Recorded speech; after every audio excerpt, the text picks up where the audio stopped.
Assalamualaikum warahmatullahi wabarakatuh. Perkenalkan, nama saya Jawaharatul Nafiah. Di sini saya akan menjelaskan tentang faktor-faktor yang mempengaruhi perkembangan mata kuliah perkembangan peserta didik yang diampu oleh Bapak Aminullah SPD MPD. Langsung saja ke pembahasan yang pertama tentang pengaruh faktor natur terhadap perkembangan. Pengertian natur. Istilah natur atau bisa disebut juga dengan alam atau sifat dasar dapat diartikan sebagai faktor-faktor ilmiah yang berhubungan dengan aspek biofisiologis terutama keturunan, genetis, dan hereditas. Dengan mengambil istilah ini, maka perkembangan manusia sangat dipengaruhi oleh faktor keturunan. Sifat-sifat atau karakteristik maupun kepribadian yang dimiliki oleh orang tua akan diturunkan melalui unsur gen kepada anak-anaknya. Pengaruh faktor natur terhadap perkembangan. Faktor natur adalah faktor bawaan yang diwariskan orang tua kepada anaknya. Faktor ini merefleksikan sebagai aliran yang disebut dengan aliran nativisme. Nativisme berasal dari kata nativus yang berarti kelahiran. Teori ini muncul dari filsafat nativisme, terlahir sebagai suatu bentuk dari filsafat idealisme dan menghasilkan suatu pandangan bahwa perkembangan anak ditentukan oleh hereditas, pembawaan sejak lahir, dan faktor alam yang kodrati. Pelapor aliran nativisme adalah Arthur Schopenhauer, seorang filosof Jerman yang hidup tahun 1988 sampai 1980. Aliran ini berpendapat bahwa perkembangan individu ditentukan oleh bawaan sejak ia dilahirkan. Faktor lingkungan sendiri dinilai kurang berpengaruh terhadap perkembangan dan pendidikan anak. Pada hakikatnya, aliran nativisme memiliki pandangan bahwa keberhasilan belajar ditentukan oleh individu itu sendiri. Jika anak memiliki bakat jahat dari lahir, ia akan menjadi jahat, dan sebaliknya. Jika anak memiliki bakat baik, maka ia akan menjadi baik.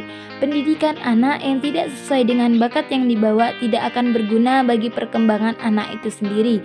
Faktor natur atau genetika merupakan totalitas karakteristik individu yang diwariskan orang tua kepada anak atau segala potensi baik fisik maupun psikis yang dimiliki individu sejak masa konsepsi sebagai pewarisan dan pihak orang tua melalui gen-gen. Pembahasan yang kedua tentang pengaruh faktor nurtur terhadap perkembangan. Pengertian nurtur. Konsep nurtur atau bisa disebut juga dengan pemeliharaan, pengasuhan, merupakan faktor-faktor yang berhubungan dengan lingkungan eksternal seperti pola asuh, pendidikan, sosial budaya, media massa, status sosial ekonomi, agama, dan sebagainya. Seorang individu akan berkembang menjadi orang dewasa yang baik, mandiri, cerdas, dan bertanggung jawab apabila ia berada dalam lingkungan hidup yang mendukung perkembangan tersebut. Nurtur adalah suatu faktor kepribadian tentang kekuatan lingkungan yang mengaruh perkembangan. Pengaruh faktor nurtur terhadap perkembangan. Faktor nurtur adalah faktor yang mempengaruhi perkembangan individu atau sepenuhnya ditentukan oleh faktor lingkungan atau pendidikan, atau disebut juga dengan aliran empirisme, yang menjadikan faktor lingkungan atau pendidikan yaitu yang maha kuasa dalam menentukan perkembangan seorang individu. Tokoh aliran ini adalah John Locke.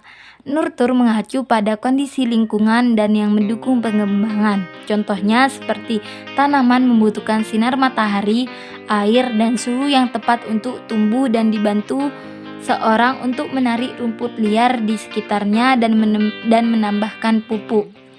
Anak-anak juga perlu dipupuk, mereka membutuhkan cinta dan dukungan dari orang tua, saudara, keluarga, guru, dan teman sebaya. Hal tersebut penting dalam hidup mereka.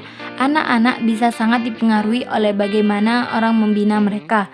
Lingkungan adalah keseluruhan fenomena, peristiwa, situasi, atau kondisi fisik, alam, atau sosial yang mempengaruhi atau dipengaruhi perkembangan individu.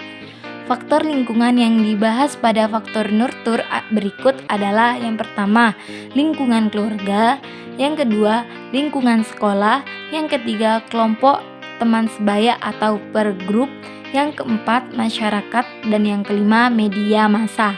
Pembahasan yang ketiga yaitu determinasi faktor natur dan nurtur dalam perkembangan serta implikasinya dalam pendidikan. Dalam perkembangan individu, faktor natur dan nurtur adalah penentu perkembangan aspek-aspek psikofisik individu. Aspek-aspek ini meliputi fisik, intelektual, sosial, emosi, bahasa, moral, dan agama. Perkembangan fisik meliputi pertumbuhan sebelum lahir dan pertumbuhan setelah lahir. Intelektual atau daya pikir merupakan kemampuan untuk beradaptasi secara berhasil dengan situasi baru atau lingkungan pada umumnya. Sosial, setiap individu selalu berinteraksi dengan lingkungan dan selalu memerlukan manusia lainnya. Perkembangan seorang adalah hasil dari faktor bawaan dan lingkungan. Natur versus nurtur dalam hal ini dapat dimengaruhi sebagai faktor lingkungan keluarga terhadap perkembangan awal anak sangat penting, karena disinilah awal mula dari pendidikan anak yang mana orang tua sebagai guru. Anak akan mencontoh apa yang dilakukannya. Anastasi mengatakan bahwa adanya interaksi saling mempengaruhi antar natur dan nurtur yang meliputi yang pertama, natur dan nurtur keduanya menjadi sumber timbulnya setiap perkembangan tingkah laku. Yang kedua, natur dan nurtur tidak dapat berfungsi secara terpisah satu sama lain, tetapi harus saling berinteraksi dalam memberikan kontribusinya. Yang ketiga, interaksi dapat dikonseptualisasi sebagai suatu bentuk dari interrelasi yang majemuk, yaitu satu hubungan yang terjadi mempengaruhi hubungan-hubungan yang lain akan terjadi. Demikian juga, Hebb meyakini bahwa natur dan nurtur merupakan jalinan yang tidak bisa dipisahkan dan terlibat sepenuhnya dalam setiap proses perkembangan.